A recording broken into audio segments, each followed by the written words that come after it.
የሁለትና 3 ሳምንታት መጠባበቂያ ነዳጅ አታም ዜጎቿ በሁለንተናዊ መስኩ ለችግር ተዳርገው የሚገኙባት መሆኗም የሚታወቅ ነው። በአማራ ክልል ወሎ ቀጠና በአየር ኃይል የታገዘ ውጊያ ሲካሄድ መዋሉ ተሰማ። የድሮን ጥቃት የተፈጸመበት በከባድ መሳሪያም በእምነት ተቋማት ላይ ጉዳት የደረሰበትና አውራ መንገዱም ለሰዓታት የተዘጋበት እንደነበርም ታውቋል።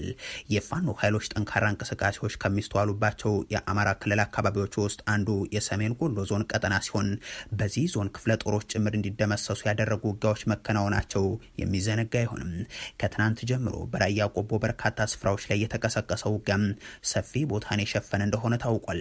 ከወልዲያ ለማጣ ወደ መቀለ የሚወስደው መንገድ ለሰዓታት የዘጋው ይህ ውጊያ የመንግስት ሜካናይዝድ ኃይል ጭምር ስምሪት የወሰደበት የክልሉ ሚሊሻና ፖሊስ አባላት የተሳተፉበት ነበርም ተብሏል።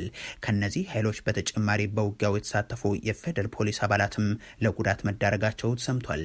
የተኩለሽ ቀጠናን ማዕከል በማድረግ እንደ ጮቢበር፣ አባርጎ፣ ባይባዋና ቀመሌ ተክለ ሃይማኖትን ጨምሮ በቆቦ ከተማ ዙሪያ ባሉ አካባቢዎች በሌትናንት ጀነራል አሰፋ ቸኮል የሚመራው የሰሜን ምስራቅ ስምሪት ወስዶ ከፋኖ ኃይሎች ጋር የተኩስ ልውውጥ ሲያደርግም ውሏል።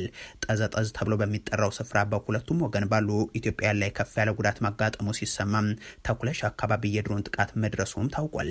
እንዲያም ሆኖ ሰብአዊ ጉዳት እንዳላስከተለ ተሰምቷል። ይህንን ከጠዋት ጀምሮ የተቀሰቀሰው ውጊያን ተከትሎ በቆቦ ከተማም የንግድና የትራንስፖርት እንቅስቃሴዎች በአመዛኙ ተገድበውና